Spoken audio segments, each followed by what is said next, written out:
지방선거 과정에서 빚어진 순천 지역 당정 간의 갈등 관계 보도해드렸는데요. 지역 국회의원과 단체장과의 고질적인 대립 구도가 특정 지역만의 문제가 아니고 나아가 이번 민선 8기에는 더 악화될 수 있다는 우려가 커지고 있습니다. 주도권 다툼과 소통 부재 등 다양한 배경이 있을 텐데요. 진짜 속내는 무엇인지 박광수 기자가 보도합니다.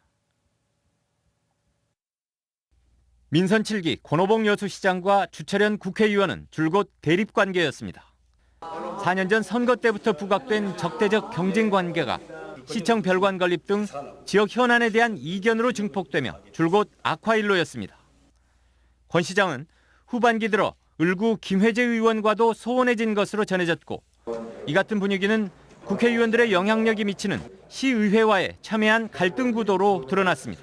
벌써 정치적으로는 이런 논란이 끊임이 없습니다. 언제까지 이거를 계속 가져갈 수도 없는 문제고요. 정치의 본질은 좀 갈등 해소에 있다. 우리 스스로가 좀 갈등을 만드는 그런 사람은 되지 않았으면 좋겠고. 허석 순천시장과 서병철 의원도 4년 내내 냉랭한 관계를 벗어나지 못했습니다.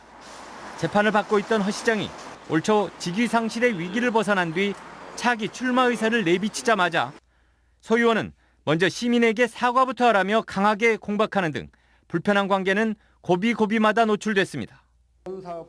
광양도 마찬가지입니다. 힘들게 민주당에 복당했던 정현복 시장의 경우 입당한 지 얼마 되지 않아 탈당을 고려 중이라는 말이 나올 정도였습니다. 앞으로가 더 문제라는 전망도 나옵니다.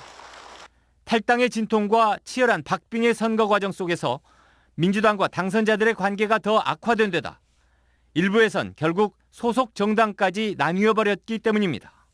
민주당과 지역위원장은 정말 이번 선거 결과를 뼈저리게 반성을 하고 시스템 개혁이 필요하다면 그런 개혁을 해야 될 거라고 생각합니다. 지역 의제와 시정 주도권에 대한 세력 간 경쟁이 고질적 대립 구조의 원인으로 꼽힙니다. 공천이 곧 당선이라는 구도는 더욱 공고한 갑을 관계로 이어지면서 개입과 반발의 마찰이 더 커질 수밖에 없습니다. 결국은 차기 선거 때문이라는 시각도 있습니다. 서로를 총선이나 지방선거에서 만날 유력 경쟁자나 경쟁 세력으로만 바라보고 있기 때문이라는 겁니다. 경쟁 관계가 계속 이어지다 보니까 그 갈등이 쌓이기도 하고 또 상대 후보에 대해서 견제를 하다 보니까 이런 결과가 계속 이어지고 있는 것 아닌가. 왜 그러면 평가를 이렇게 하면서 그럴까 생각해 보니까 다음 선거 때문에 그런다.